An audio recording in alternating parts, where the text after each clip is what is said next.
안녕하세요, 오미생입니다. 오래간만에 인사드립니다. 그동안에 사실 제가 좀 바빴거든요.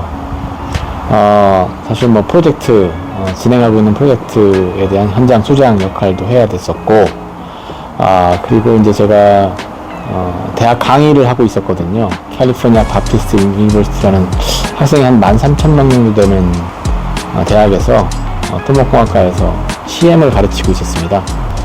마지막으로 또 바빴던 이유 굳이 핑계를 대자면 제가 캘리포니아 리얼 에스테이트 에이전트 라이센스 시험을 준비했습니다. 한 6개월 전부터 했는데 다행히도 얼마 전에 시험을 봐서 합격을 했습니다.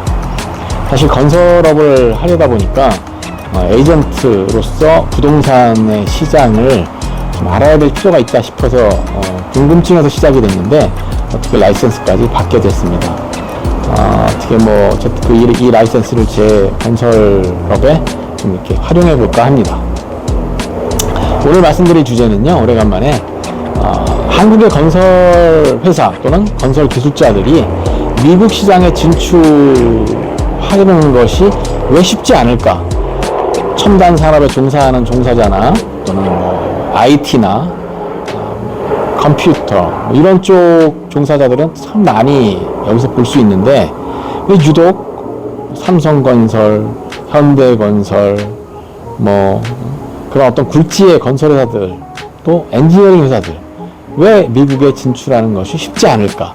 물론 뭐 최근에 반도건설이나 뭐 또 최근에 신문 보니까 한라도 이쪽 남가주에 사업을 한다고 하는데 조그마한 이제 아파트 몇 가구 짓는 것 같아요.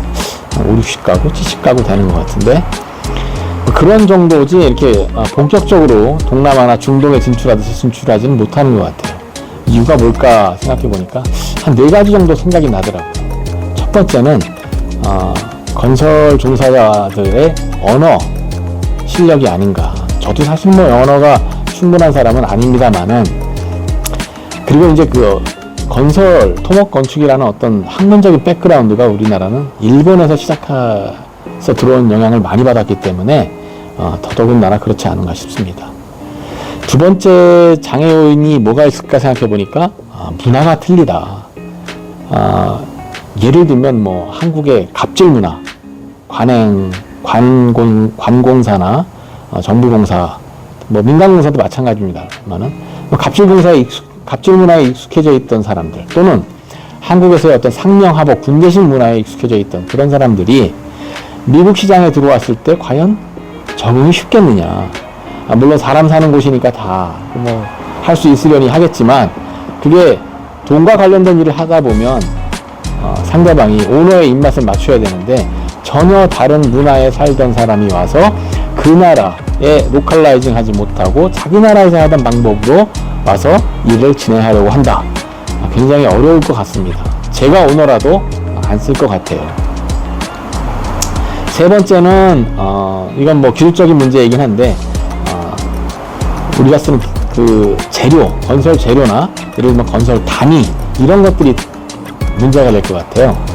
예를 들면 여기는 이제 인치, 피트, 야드 이런 어떤 커스터머리 유닛 뭐 트래디셔널 유닛 이렇게 부르는데 그런 유닛을 쓰는데 한국은 SI, 센티미터, 미터, 킬로미터 이렇게 쓰니까 이 단위의 환산이 기술자들이 현장에서 필드에서 빨리빨리 해야 되는데 어렵더라고요. 저도 처음에 너무 어려웠어요.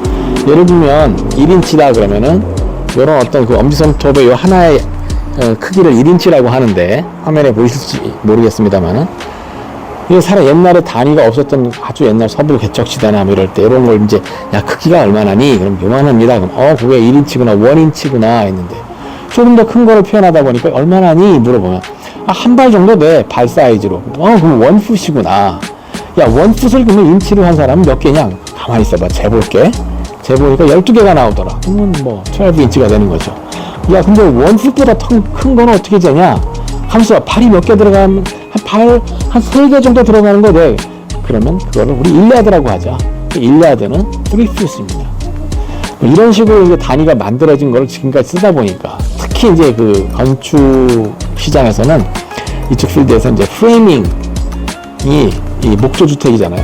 그 이런 중목, 일본의 중목하고 좀 틀려요. 여기는 라이트 우드라 그래갖고 경목 구조인데 이런 사람들의 기술자들이 장인처럼 이렇게 내려오다 보니까 우리나라도 마찬가지지만 그걸 쉽게 단위를 바꾸질 않아요.